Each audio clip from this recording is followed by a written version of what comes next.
UP जीना इसी का नाम है। अम्मा जी कहती है। क्या बात है बेटी, इतनी परेशान क्यों लग रही है? वो कुछ नहीं अम्मा जी, बस ऐसे ही। अम्मा जी वो इसे डर लग रहा है। डर? डर कैसा बेटी? वो अम्मा जी बताया तो था आपको कि लता पेट से है। अरे हाँ, मैं तो भूल ही गई थी। पकड़। अरे कुछ याद नहीं रहता। ये ले बेटी, भगवान करे तेरी गोद भरे और सब कुछ अच्छे से हो जाए। अरे बस बस बस बस बस बस कि बस। क्या हुआ बेटी? अम्मा जी वो पिछली बार।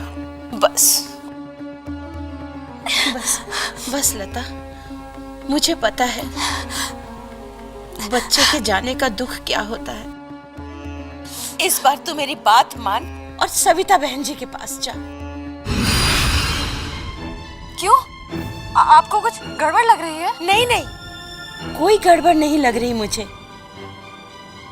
अभी तो तीसरा महीना चल रहा है ना? नहीं अम्मा जी, वो चौथा शुरू होने को है। तब तो सविता बहन जी के पास तुरंत जाने की जरूरत है। राधा, तू लता को सविता बहन जी के पास लेकर जा। ठीक है अम्मा जी। अरे तुम लोग भी आ गए, नमस्ते। अब तुम ही बताओ, औरत पेट से हो तो उसे ANM के पास जाना चाहिए या नहीं? वो बड़े साहब की बहू कांता भी तो गई थी। देख लेते हैं कि कुछ प्रॉब्लम तो नहीं है तुम्हें।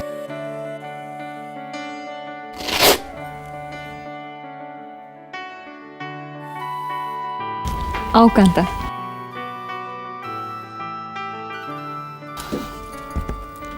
सब ठीक है, और ये तुमने बहुत अच्छा किया जो सही समय पर यहाँ आ गई। ये लो कार्ड, अगली बार जब आओगी तो इसे साथ लेकर आना। और हाँ, तुम्हें अपने खाने का अब तो खास ध्यान रखना होगा। इस वक्त तुम जितनी हरी सब्जियां, दूध, फल खाओगी, उतना ही तुम और तुम्हारा बच्चा दोनों सुरक्षित और तंदुरुस्त रहेंगे। वैसे टिंकू के वक्त तुमने टीके तो लगवाए होंगे ना? टीके? कौन से टीके? 2 टिटनेस के टीके लगवाने हैं, एक अभी और दूसरा अगले महीने। पहला टीका तो तुम जिला अस्पताल में लगवा सकती हो, और फिर कुछ ही दिनों में मैं यहाँ टीका कैंप करने वाली हूँ, तो दूसरा टीका कैंप में लग सकता है। तो ठीक है, फिर 1-2 दिन में टिंकू के पापा आने वाले हैं, तो मैं उन्हीं के साथ जिला अस्पताल चली जाऊंगी। ये लो आयरन की गोलियाँ, इसे दिन में 1 बार खाने के बाद जरूर ले लेना। आ गई तू? सब ठीक से हो गया ना? बहन जी ने लता को 4 बार जांच के बारे में भी समझा दिया ना? जी अम्मा जी, बहन जी ने लता का नाम लिख लिया, उसकी जांच की, वजन देखा, BP देखा और टेटनस का टीका भी लगा दिया। अब सब ठीक है, बस अब लता को अपना ध्यान रखना है। बहन जी कह रही थी कि थोड़ी खून की कमी है, तो उसके लिए तो गोलियां दी होंगी। हाँ, और गर्भावस्था में क्या क्या खाना चाहिए ये भी बताया। तो कुछ डर कम हुआ लता का? बच्चे को लेकर तो कम हो गया पर टेटनस का टीका लगवाने में इतना शोर किया कि बाहर बैठी औरतें भी आ गई। सही तो है। अब ये छोटी छोटी बातें हम बेकार के डर के चलते नजरअंदाज कर देते हैं। अब तुम सब मुझे ये बताओ कि जब औरत गर्भ से हो तो उसे कम से कम 4 बार जांच क्यों करवानी चाहिए? क्योंकि इससे पता चलता है कि उच्च रक्तचाप और खून की कमी जैसी कोई मुश्किलें तो नहीं। माँ और उसके गर्भ में पल रहा बच्चा ठीक तो है। माँ और ANM या आशा के बीच में संपर्क बना रहता है।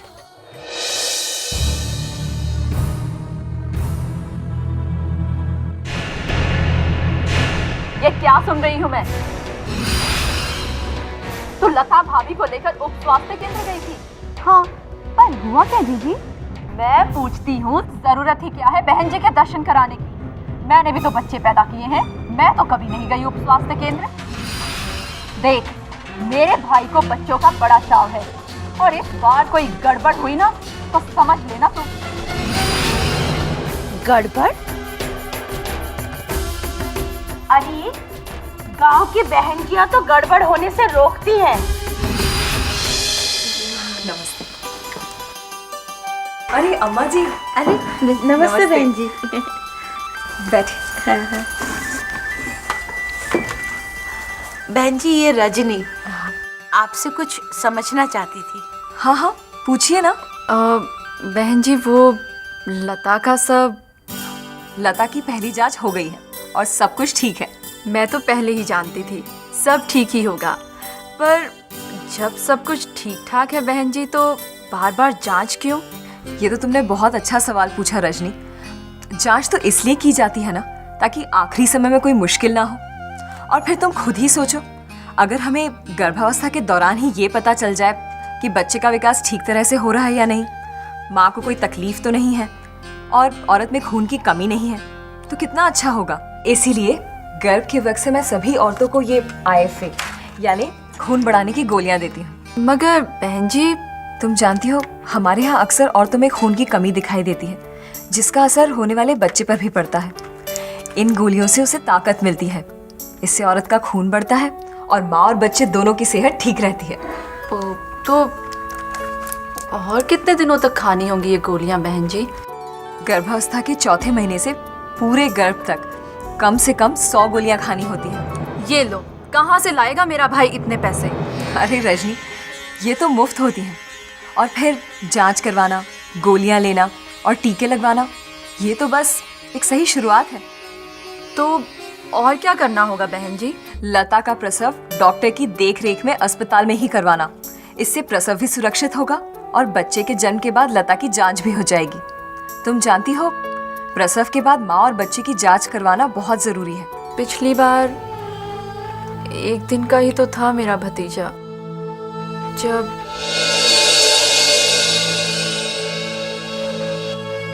बच्चे के जन्म के पहले दिन, तीसरे दिन और 7वें दिन जांच का होना बहुत जरूरी है। उसके बाद 42वें दिन माँ और बच्चे को उप स्वास्थ्य केंद्र आना चाहिए, जिससे माँ को बच्चे को लगाए जाने वाले टीके और अपने लिए परिवार नियोजन की जानकारी मिल सके।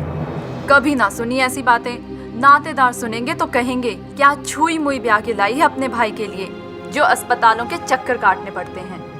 अरे, जो लोग तुझे ऐसा कहे उन्हें भी समझाना कि वो भी अपनी बहू बेटियों की जच की स्वास्थ्य केंद्र में ही करवाए। इससे माँ भी स्वस्थ रहेगी और बच्चा भी तंदुरुस्त पैदा होगा। अब शांति से जा रजनी, और जाकर अपनी भाभी से झगड़ा मत करना। आई बात समझ में?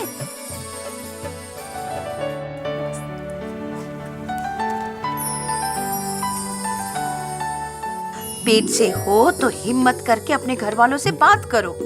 उन्हें बताओ कि वो तुम्हें उप स्वास्थ्य केंद्र लेकर के आए, और ना माने तो इनकी बात सुना दो। नमस्ते, मैं रवीना टंडन। सुना ना आपने जो नर्स बहन जी ने कहा, गर्भवती महिला का स्वास्थ्य केंद्र जाना बड़ा जरूरी है। वहाँ उसकी जांच होती है, उसे टेटनस से बचाने के लिए टीके लगते हैं और IFA गोलियां मिलती हैं। अगर आपके गांव में कोई ANM नहीं है तो आप अपनी आशा से मिलिए और इन सब सुविधाओं का फायदा उठाइए।